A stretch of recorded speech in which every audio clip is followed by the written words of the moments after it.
This is Richard Wolff from Democracy at Work with another Wolff Responds.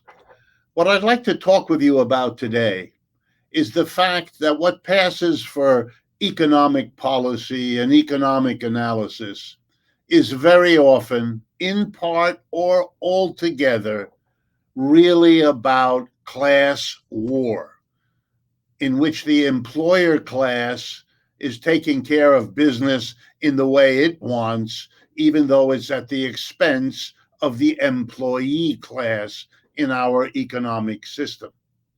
We should long ago have admitted to, as a nation, as a people, the fact that our economic policies are far from class neutral.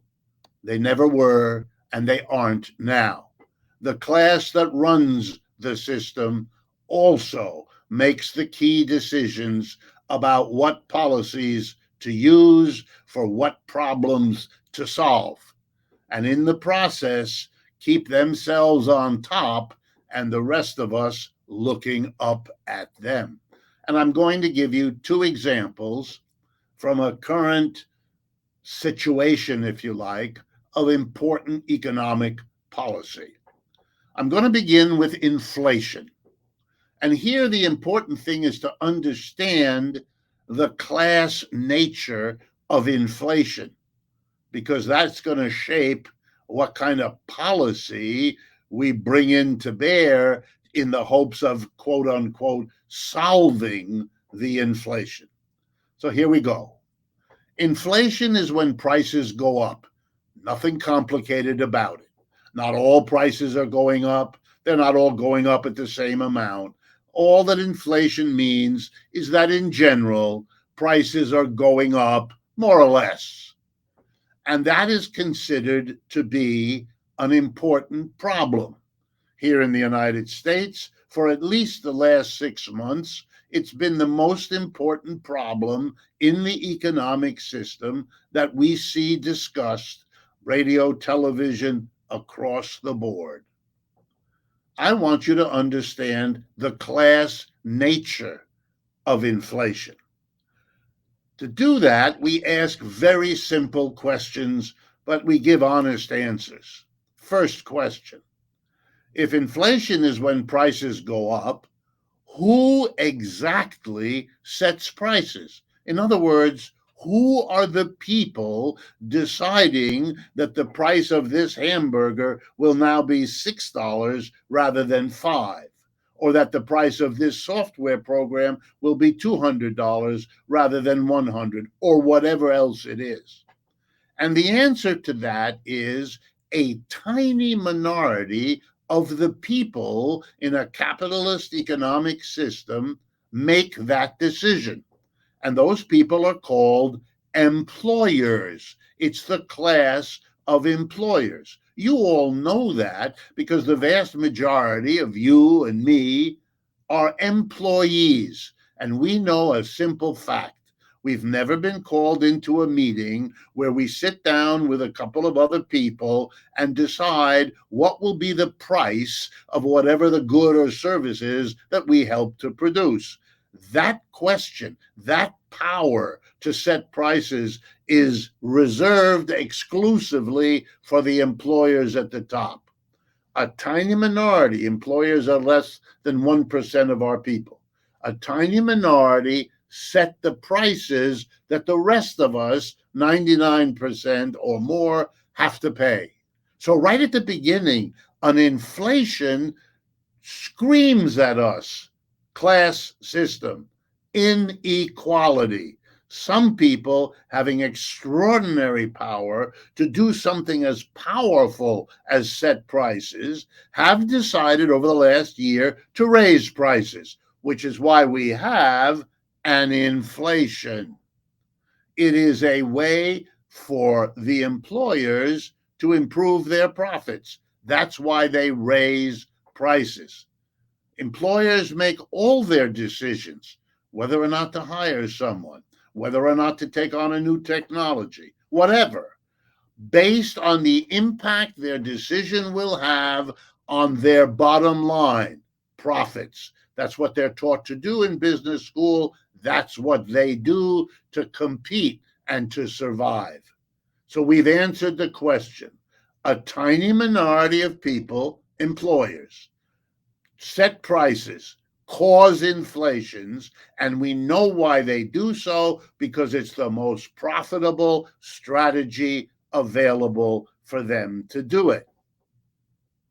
And what is the authority in our society that's supposed to deal with inflation?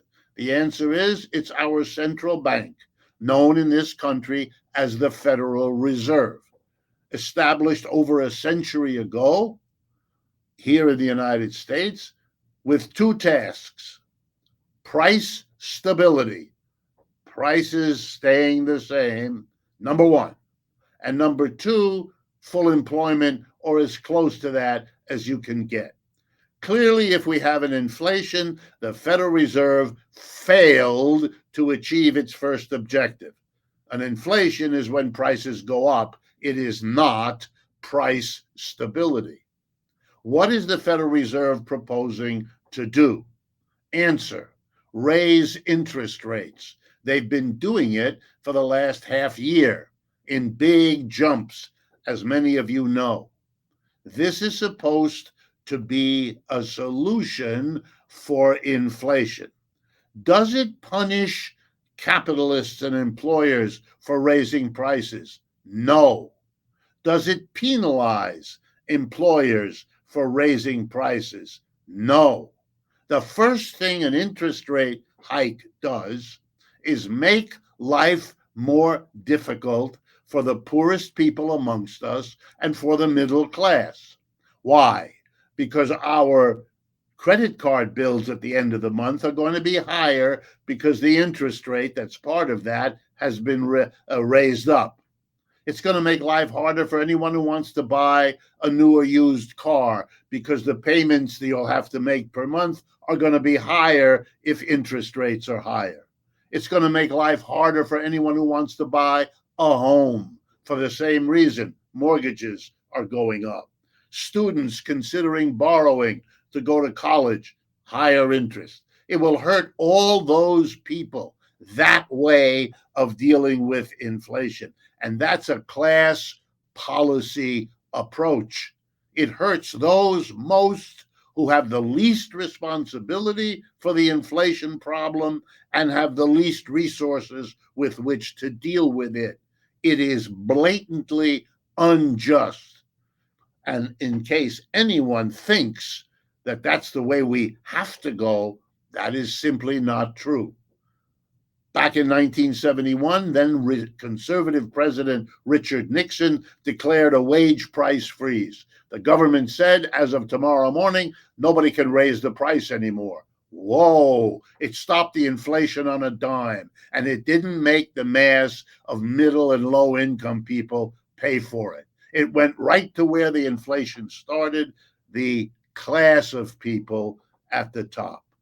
Capitalism is a system that gives way too much power to a tiny minority at the top, the employer class, and allows them to use the power to impose suffering on the rest of us and economic policies that have the peculiar quality of maybe solving the problem, but making sure that the cost of doing so is borne mostly and most unjustly by the middle and the bottom.